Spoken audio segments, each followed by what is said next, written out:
भारत सरकार की बहुत सारी स्कीम जो है,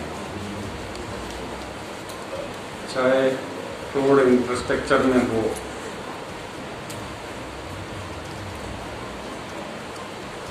चाहे स्वास्थ्य से जुड़ी हुई स्कीम्स हों, चाहे कृषि के क्षेत्र की हों, चाहे बागवानी से जुड़ी हों,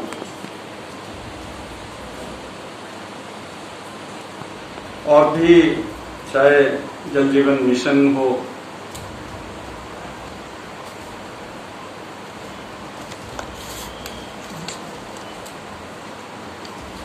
लगभग 24 विभाग इसमें आते हैं।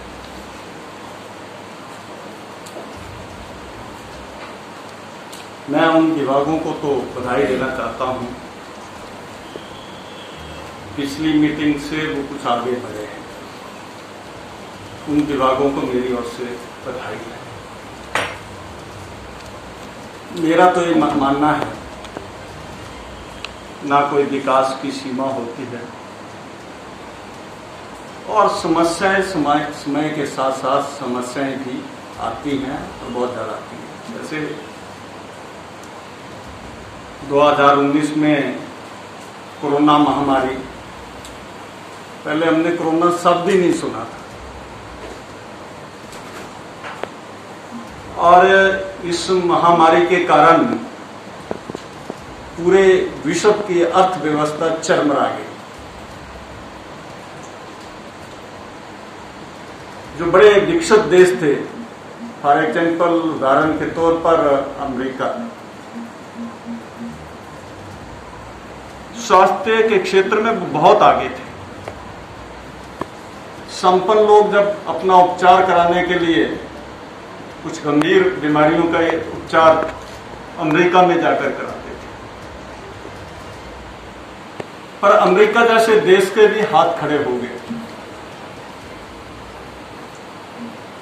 उनके 6 लाख से ज्यादा लोगों को लोग इस संसार को विदा कर गए, पर भारत में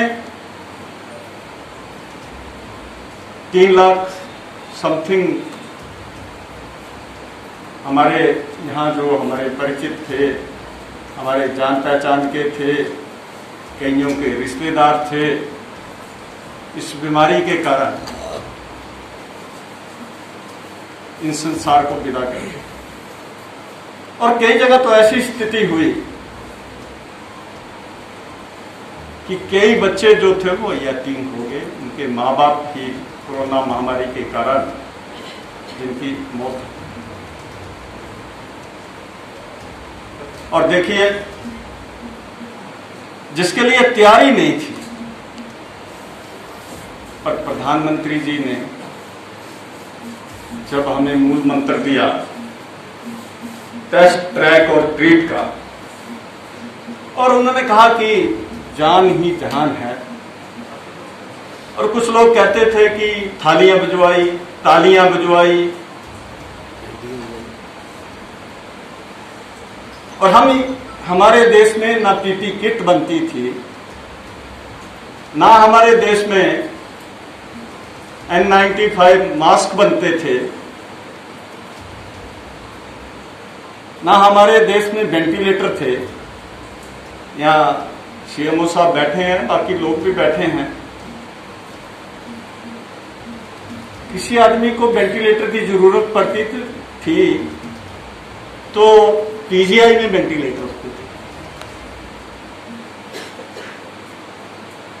भारत सरकार ने बहुत सारे वेंटिलेटर भिजवाए, पीएसए प्लांट नहीं होते थे ऑक्सीजन के, और ऑक्सीजन का प्लांट भी यहाँ भी लगा। अब तैयारी ढलोजी की भी है, और जगह भी प्रयास किए जा रहे हैं, प्राइवेट कंपनीज भी यहाँ लगाए। ऑक्सीजन कंसंट्रेटर नहीं थे, ऑक्सीजन नापने के लिए जो ऑक्सीमीटर होता है उसकी जानकारी हमें नहीं थी। और ये चीजें भारत में नहीं बनती, पर देश ने उसको चुनौती के रूप में लिया और अब अगले साल तक हम चाइना से आगे जाने वाले। कोरोना के पहले हम सब चीज के लिए विदेशों पर निर्भर करते थे, उनके आगे हाथ फैलाते थे, पर कोरोना की वैक्सीन एक नहीं 2 बनाई। मैं इसलिए कह रहा हूं क्योंकि बहुत सारे विभागों का जब हमने समीक्षा यहां की है, आप कहेंगे कि ये क्या मतलब यहां तो दिशा कमेटी की बैठक हो रही है और ये क्या बोल रहे हैं। जब आप किसी चीज की चुनौती लेते हो कि मेरे लिए चुनौती है, मुझे इतना बजट सैंक्शन हुआ है, मैं बहुत बढ़िया करूं और मैं अपनी छाप बना के जाऊं कि मैं यहां बैठा हूं, तो मैं लोगों के लिए एक एग्जाम्पल कोड करके जाऊं। इस झील से आपको काम करना है। और ये कुछ स्कीम जो भारत सरकार की स्कीम्स है या सेंट्रल गवर्नमेंट की स्कीम्स है, लोगों को लटकाने की बात मत करो। सरकार ने स्कीम लगाई है, लोगों को सुविधा देने के लिए बनाई। जैसे भारत सरकार का सपना, हमारे देश के प्रधानमंत्री जी का सपना है कि किसान की आय दोगुनी करनी है। सरकारी क्षेत्र में सबको रोजगार नहीं दिया जा सकता। चंबा वैसे ही भगवान की बहुत ज्यादा कृपा है, शिव भगवान का बड़ा आशीर्वाद है। यहां की जलवायु, यहां की भूमि और कई किस्म की चीजें जो प्राकृतिक रूप से यहां पैदा होती हैं। कल बैठा था मैं, यहां के एक्शन है, मुझे पांगी के बारे में बता रहे थे कि मटर पांगी का 120 रुपए किलो खेत में बिक गया। अगर हमारा एग्रीकल्चर डिपार्टमेंट सच में ईमानदारी से काम करे तो यहां जलवायु, अगर पांगी में 120 बिक सकता है तो बाकी जगह आपके 70, 80, 100 में भी बिक सकता है। पर प्रयास करें। मैंने पिछली बार भी बोला था, कई प्रकार की जो प्राकृतिक रूप से यहां पैदा होती है, आप कई किस्म के हर्बल प्लांट लगा सकते हो। आपको अवेयरनेस कैंप लगाने चाहिए। सरकार की बहुत सारी योजनाएं, सरकार ने अब सिंचाई के लिए भी योजनाएं दी है। ट्रैक्टर आपको 50% सब्सिडी दी जा रही है, छोटे ट्रैक्टर आ रहे हैं। सरकार की योजनाओं का लाभ उठाओ, लोगों को दिलाओ। अब तो सरकार, पहले किसान मेहनत करता था, ऊपर से ओलावृष्टि होती थी, फसल बर्बाद होती थी, और सेब जो पैदा हो रहा है उसकी कितने सालों से हो रहा है, 30-35 साल से हो रहा है। उससे पहले सेब चंबा में नहीं होता था। प्रयास किए लोगों ने, तो इस पर नया नया कुछ सोचा जाए ताकि जो बेरोजगार हैं उनको रोजगार दिला सके। हम पर्यटन के क्षेत्र में क्या कर सकते हैं? हमारा रोड इंफ्रास्ट्रक्चर जो है वो बढ़ रहा है, सरकार की बड़ी योजना है। स्टेट गवर्नमेंट का बजट आ रहा है सड़कों के लिए, सेंट्रल गवर्नमेंट का है, प्रधानमंत्री ग्राम सड़क योजना है, सेंट्रल रोड फंड है, नेशनल हाईवे है।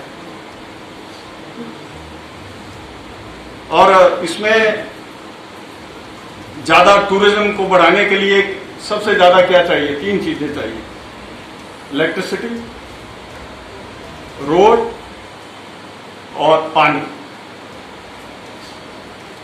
तो बहुत सारे पर्यटक जो है, यहाँ की सीनिक ब्यूटी बहुत बढ़िया है, हम उसमें प्रयास करें तो किया जा सकता है। ऐसे ही और आपके पास एग्जाम्पल हैं, हमारे देश के प्रधानमंत्री एग्जाम्पल हैं। हम तो धन्यवादी हैं कि नेतृत्व उनके पास है। ऑक्सीजन की कमी हुई तो उन्होंने थल से, जल से, वायु से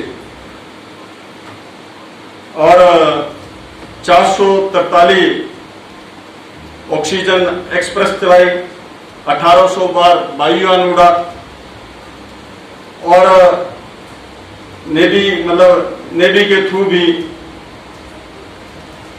वहां ऑक्सीजन सिलेंडर मंगवाए। अगर हमारे पास एक नेतृत्व ऐसा है जो हमारे लिए एग्जाम्पल है, हम अधिकारियों को, जो हम नीचे बैठे, हम एमपी हैं, आप अधिकारी हैं, हम सब मिलकर लोगों को कैसे सुविधाएं दे सकते हैं, नया सोचें। और आजकल सोचने की ज्यादा जरूरत नहीं है, नेट में सब कुछ अवेलेबल है। तो कई बार कई आर्किटेक्ट होते हैं, मैं अपना कोई डिजाइन बनाते हैं तो मैं उनको कहता हूं नेट से उतारा, क्योंकि हर चीज अवेलेबल। और हमारा देश जो है,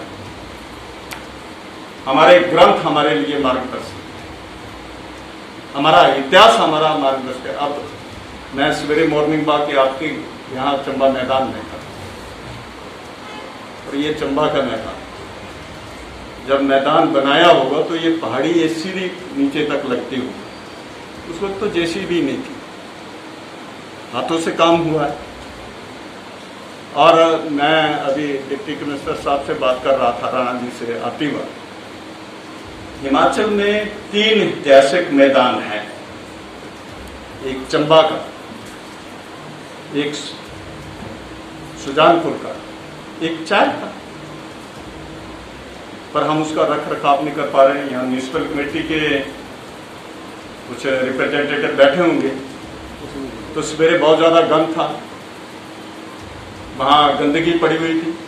मैंने तो डी साहब को भी कहा और सुप्रिंटेंडेंट पुलिस को भी कहा कि आप यहाँ एक लगा दीजिए कि अगर कोई गंद फेंकेगा तो 500 रुपये जुर्माना होगा, और पुलिस के 2-3 कर्मचारी लगा दो, ताकि बाहर से जब आए तो लोग आकर देखें ये चंबा तो बहुत साफ सुथरा है, सच में प्रकृति ने इतना सुंदर बनाया है, पर जो यहाँ लोग रह रहे हैं वो उसका रखरखाव ठीक तरीके से कर रहे हैं। आप में से कई लोग विदेश गए होंगे, और वहां जो डस्टबिन लगी होती है और साथ में उन्होंने फाइन का बोर्ड भी लगाया होता है, और आप लोग कुछ खाएंगे तो अगर डस्टबिन आपके सामने नहीं है तो जेब में डाल देते हैं, जहां डस्टबिन होगी वहां जाकर फेंकेंगे, क्योंकि फाइन होना। यहाँ लोगों की एक प्रवृत्ति होगी कि सब कुछ सरकार करे, गंद मैं फैलाऊं, काम सरकार करे। तो ये बातें सोचने वाली हैं।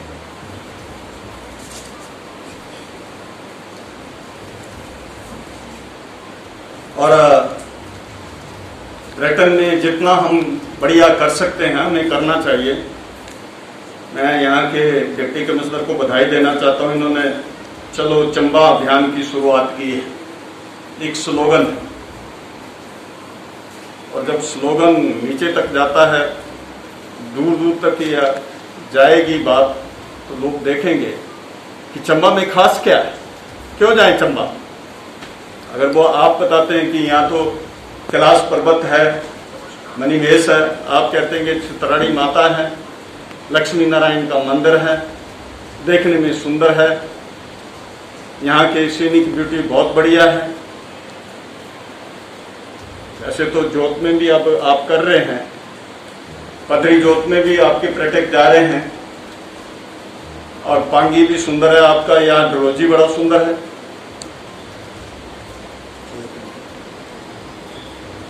तो मतलब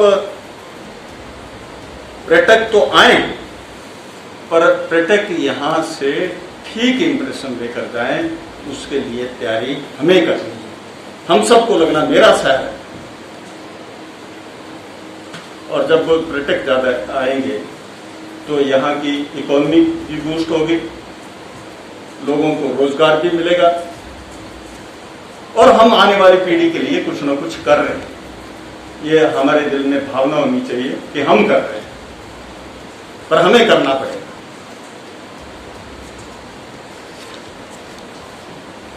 और ऐसा कुछ नहीं है, कई बार कहते हैं कि लॉकडाउन था और लॉकडाउन का एक बहाना लेते हैं, तो लॉकडाउन के टाइम में ही हमारे देश की सरकार ने जो प्रोजेक्ट थे वो लगभग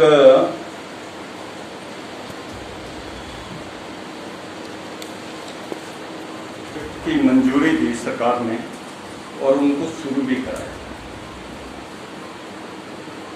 217 प्रोजेक्ट 1 लाख करोड़ जो थे के प्रोजेक्ट कंप्लीट किए गए।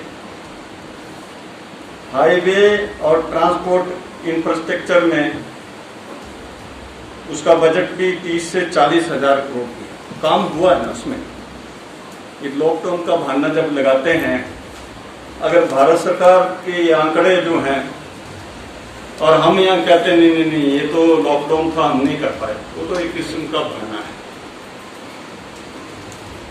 मुझे आपसे एक ही प्रार्थना करनी है कि हम सब लोग जो हैं हमें समाज का धन्यवाद करना चाहिए। समाज के खून पसीने से हमें सैलरी मिल रही है, सुख सुविधाएं, चाहे गाड़ी है चाहे और सुविधाएं हैं, उस सरकार के खजाने से लोगों के टैक्स के द्वारा हम अवेल करते हैं। तो हम जनता के प्रति ईमानदार बने, जनता की सेवा हमारा परम धर्म होना चाहिए, हम बहाने न करें। और कुछ विभागों ने बहुत बढ़िया काम किया, उनको मैं बधाई देना चाहता हूँ। 3 विभाग है, उनके ऊपर लोगों की बड़ी नजर रहती है और वो बेचारे करते भी हैं, चाहे बिजली है चाहे पानी है चाहे सड़क है, वो करते भी हैं।